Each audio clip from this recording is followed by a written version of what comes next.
بسم اللہ الرحمن الرحیم۔ السلام علیکم ناظرین، آج کا ہمارا بیان، اگر جاگنے یا بیدار ہونے کے فوراً بعد آپ یہ کام نہیں کرتے تو آپ صلی اللہ علیہ وآلہ وسلم کا فرمان سن لیں۔ وہ فرمان کون سا ہے؟ وہ ہم حدیث کے حوالے سے آپ کو مکمل حدیث اور اس کا حوالہ دے کر بتائیں گے۔ ہمارا ٹاپک ہے ناپاکی دور کرنا، اور آج دن جو ہے ٹاپک کا وہ تیسرا ہے۔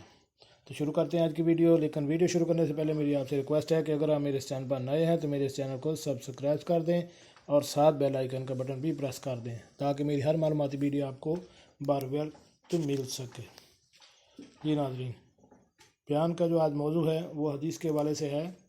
صحیح مسلم 643 نمبر حدیث ہے، جلد نمبر 1 میں۔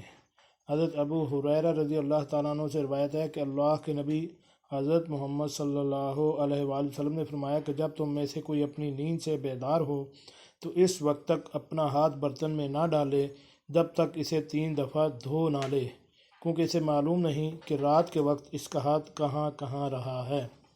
جی ناظرین، اگر ہم غور سے دیکھیں تو واقعی ایسا ہی ہوتا ہے کہ جب ہم سوتے ہیں تو جسم کے کسی بھی حصے پر خارش اور اس طرح کا کوئی بھی بیماری لاحق ہوتی ہے تو اگر ہم اس کو خارش وغیرہ کو کرنے کے لیے، وہ خارش جسم کے کسی بھی حصے پر ہو سکتی ہے، اور ایسے ہی ہاتھ سے اگر ہم کھائیں گے تو اس سے ایک تو جراثیم کے لگنے کا خطرہ ہوتا ہے، اور دوسرا کسی بھی قسم کی بیماری جو ہے وہ لاحق ہو سکتی ہے۔